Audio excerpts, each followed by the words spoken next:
গত বছর আমার খুব কাছের এক বড় ভাই বিসিএস ক্যাডার হয়েছিল। তো ভাই তো সেই খুশি, আমার নিয়ে রেস্টুরেন্টে গেছে, যায় বলতেছে যা ইচ্ছা খা। তো আমি খাইতে খাইতে ভাইরেও একটা কথা বললাম যে ভাই, বিসিএস ক্যাডার হইলেন, চাকরি বাকরি পাইলেন, তো আমার একটা প্রশ্ন ছিল যে এই যে মানুষ বিসিএস ক্যাডার হওয়ার জন্য এত চেষ্টা করে বা বিসিএস ক্যাডার হইলে এত খুশি হয়, একজন বিসিএস ক্যাডার আসলে স্যালারি রেঞ্জ কেমন বা তার বেতন কেমন হয়?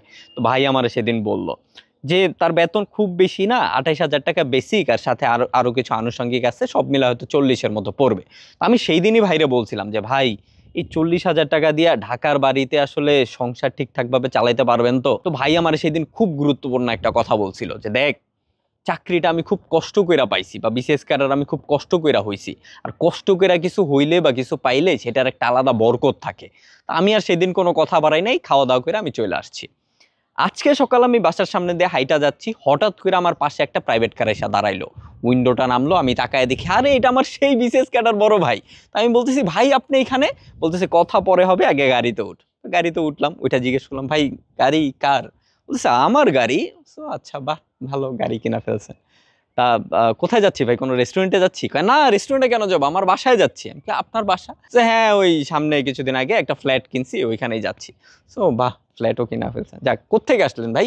অফিস থেকে? কয় না, অফিস থেকে আসি নাই, ওই একটা প্লট কিনছিলাম, প্লটটা দেখে আসলাম, সামনের বছর ওইখানে বাড়ির কাজ ধরার ইচ্ছা আছে। আমি তো পুরো আকাশ থেকে পড়ছি।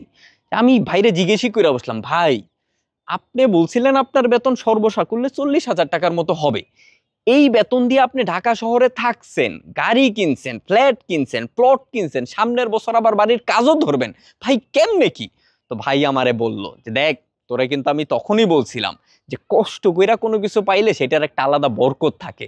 আলহামদুলিল্লাহ আমি যেই চাকরিটা পাইছি, এই চাকরিতে একটা বরকত আছে বেটা।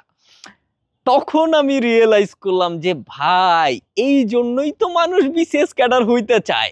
স্যালারি অ্যামাউন্ট তো কিছুই না, এখানে যে একটা বরকত আছে না, এই বরকতটাই তো সব ভাই।